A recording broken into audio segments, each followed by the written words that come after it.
Hey guys, what's up? This is David from ConMenRDW here, and I'm here with the awesome, talented Britney Karbowski, anime voice actress. You probably know her voice from the dub of Made in Abyss. She's Nanachi.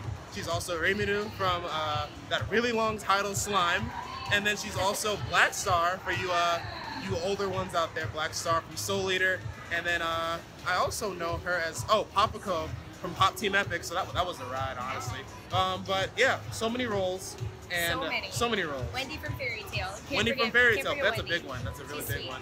So yeah, we got a little bit of time, so I just want to get a couple questions out. First one is being an English dub voice actor now, right? I remember when I was in maybe late middle school, early high school, there was this weird stigma that people around my age, I'm 25 by the way, to date myself, there was this weird thing where if you watch something dubbed, everyone would be like, it's like you're shitting on the creative intent of the Japanese voice actors. It's like, why would you watch that anime dubbed? What are you doing? I like to watch my anime while I'm doing my laundry, and I can't watch subs at the same time. I've noticed that over the course of time, it seems like dubs have become more. It's like the kind of there's a stigma that's kind of come off of dubs. Yeah. And have you noticed that at all? I mean, I'm 32, and I started 14 years ago, and it was dubs were considered like the gum on the bottom of the shoe of the entertainment industry. Yeah.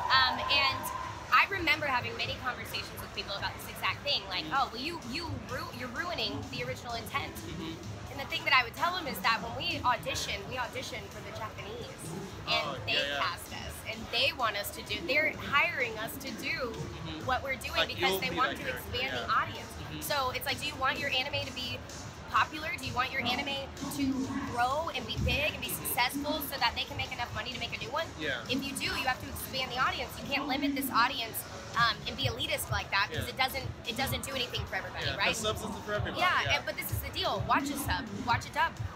The dub's gonna get made, whether you like it or not. Of course, no, I hate to say that, but it's true. They're still gonna make the dub. So, I don't care if you watch sub. I don't care if you watch dub. I only care if you pay for it and if you support the industry so it can keep getting made. That's all that really matters is that if there weren't dubs, I don't know if we would be where we are today in anime. For sure. Because dubs are what ended up on Toonami, what blew up anime. And without them, it would still be a small little niche culture, which there's nothing wrong with that, but I'm sure if you ask someone from a Japanese company if they appreciate that dubs have expanded their audience, they would say yes. For sure. And when it comes to if an English voice is not as good as the Japanese or this or that, you can make that argument if you speak Japanese. Yeah. Or if you know Japanese culture, if you're schooling it. But if all you do is just watch it, how do you know? How do you know? So being an English voice actor, having to do all of these voices that you've done, you've been in the industry for about how long? 14 years. 14 years. So you've been a whole bunch of different personalities. You've are there any?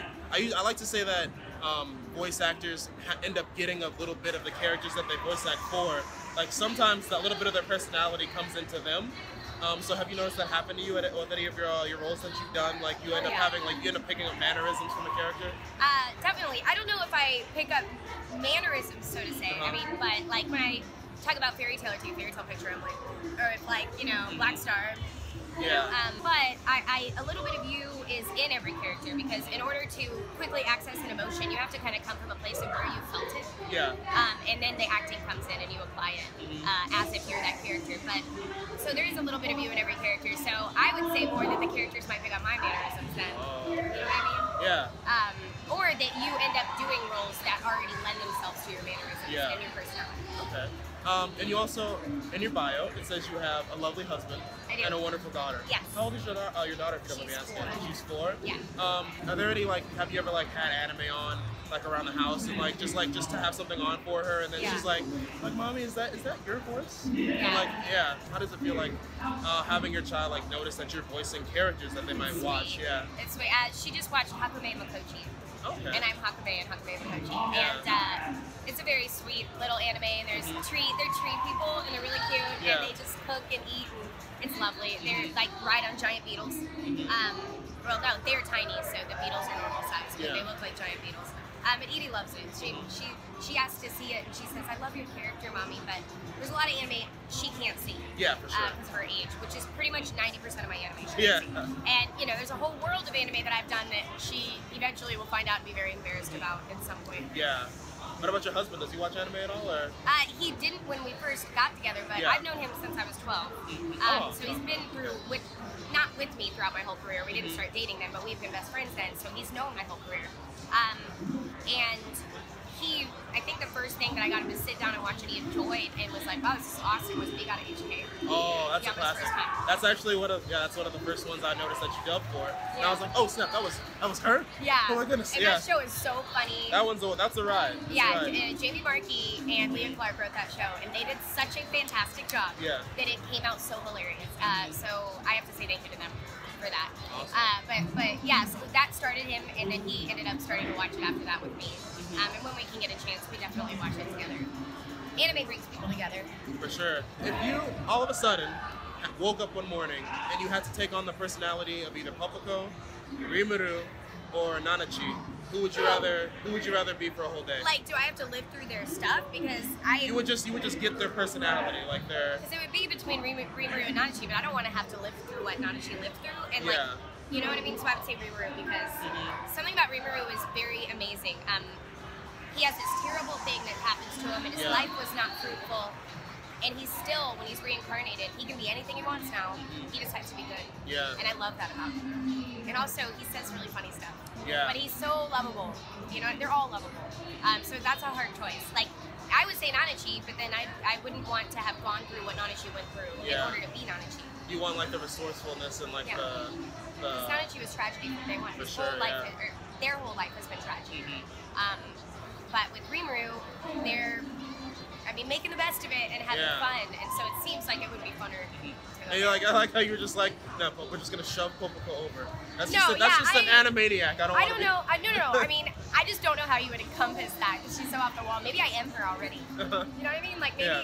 She'd be good to have on vacation, like a good personality, like if you're going out to the club or something like that. Great. She would be great to go. I don't know, man. She might get us in trouble. Just looking at everybody off all the time. She's like, nah. So when you meet somebody and they're like, oh, I know you from this one anime, and you're like, I've been doing this for 14 years and you only know me from one thing, how does that feel to know, like, some of your work some people don't even know about, like, at all? I would find when people come to my table, they mostly don't know about my work. Yeah. I don't think I'm not upset about it. I'm just like, hey, let me show you. I'd say that most people don't know that I'm Pride and Fullmetal Alchemist Brotherhood. It's not a very, it's a popular role, but nobody knows. And generally when it comes to boy characters, for some reason, a lot of people don't think a lot of women do boy voices. And so a lot of the boy voices nobody knows. But people can pick out my Wendy. Yeah. You know what I mean? Like instantly. But I'm never offended or anything. I'm like, I love anime. So let me share with you what I've gotten to love and be a part of. And maybe you can find something new that you'll love. Yeah, or maybe like someone comes up to you like, oh, you were this voice in this one anime I watched. And you're like, that was one of like my not most favorite voices, but thank you anyway. There's never a role that I've ever had that wasn't my favorite though. I go into the booth with so much excitement to be there, and I'm so grateful to be there, and I'm so passionate about anime that there's never a role I don't love. I love all of them. Awesome. I love working. So there's, you know. Awesome. Really quick before we close, are there any current voices that you're doing or anything that's coming up that you can probably mention really quick? Or? Yeah, sure. We just released Camp Pho. Okay. I'm Akane in that. It is a little bit of it's more of an eki type show, so that one is for the 18 and up audience. That's my domain right now. Yeah. So let's see, what's recent? Poppy and Monster Musume is recent. You did Poppy, okay. I have Poppy the Happy Harpy. Yes. I'm Karen Ijo in Review Starlight. That's pretty recent too. And then we got Nanachi and Made in Abyss, Cami and My Hero Academia, Rimiru and That Time I Got Reincarnated as a Slime. We just did more Makoto Misaka in the Index Raildex series, and we just did a new Data Live, and Kaguya and that, and a lot of stuff coming down the pipeline. DxD, Rabel, so it keeps going. Right. Awesome. Well, that's all the time we have. Thank you so much for talking to me. Thank you. Britney Karbowski, guys, look her up. Watch her stuff. Watch dubs. Get into that anime. Yeah. Share the love. Share the love. That's what it's about. Thank you. Yeah. All right, later, guys. Thank you, guys.